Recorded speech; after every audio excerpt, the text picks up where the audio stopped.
Of promises, and with the launch of the NDP's platform today, they delivered a few big ones. Yes, the party is promising to adopt every measure in the last Liberal budget except one, and the platform includes $1 billion in added spending. Here are a few of the highlights. Raising minimum wage to $15 an hour. $123.6 million over 4 years to open 7 new collaborative care centers and to hire more doctors and nurses. $229 million in yet-to-be-announced early childhood investments. $214.5 million to eliminate tuition fees at NSCC and cut university tuition by 10%. $123 million to reinstate the previous Nova Scotia film tax credit program. And $165 million to subsidize food costs for low-income families. Under a new Democrat government, there's no expectation the province will post a surplus for at least 6 to 8 years. NDP leader Gary Burrill says with interest rates low, it's time to spend. We're at a moment where we have to face the fact that there are major investments that are required.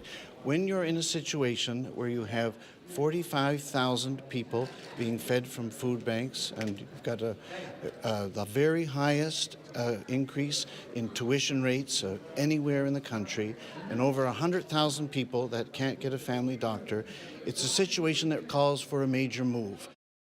Now, not surprisingly, perhaps, the other two major parties are both very critical of the NDP's platform. Here's what they had to say.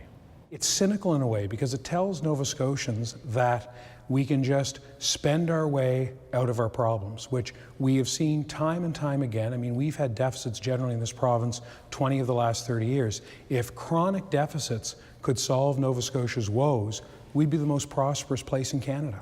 We've seen what's happened in Nova Scotia when governments have tried to outspend their way out of challenges, recklessly, quite frankly. And that's what this is about.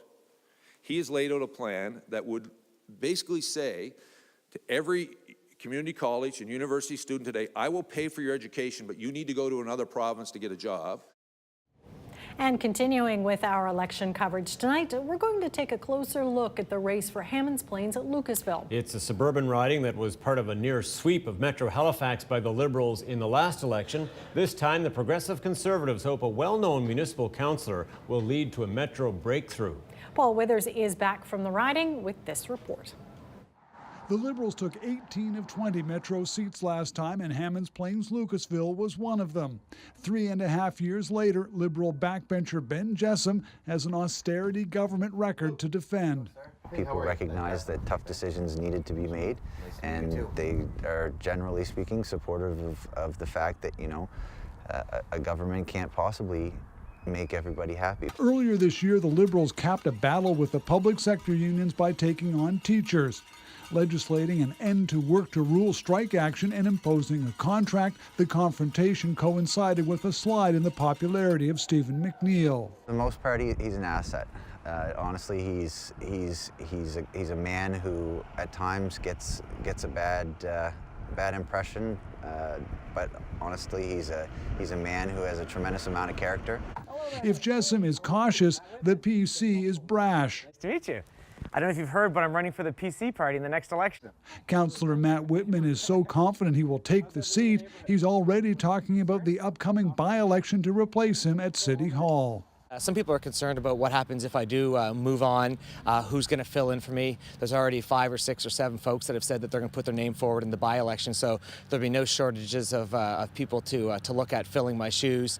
Yeah, some folks would rather me stay councillor, but the risk of me staying councillor is that we end up staying with the same provincial MLA that we have currently and the same provincial government. So it's a risk that most people are willing to take to get Matt Whitman in Province House to do what he does best. If the sign war is any indication, this is a race between the Tories and the Liberals. But the riding is actually relatively new. It's made up of pieces that have voted NDP in the past. In Paul McGuinness, the NDP have a candidate who has coached soccer and served as a treasurer of the local Ratepayers Association. The primary and fundamental core part of what's happening here in Hamilton Plains Lucasville is a disenchantment with the existing government, and of course it's pinioned on health and education, particularly the teachers issue, and I think that has created a bit of a maelstrom. Being on the government team has its upside. The health authority had refused to allow doctors to set up a family practice here. Hundreds of people put their names on a list to get a family doc if the clinic opens. In the first week of the campaign, the government changed the rules to allow that to happen. Ben Jessom is claiming credit while opponents are skeptical. The health authority told us it was not aware of any policy change. Paul Withers, CBC News, Hammonds Plains.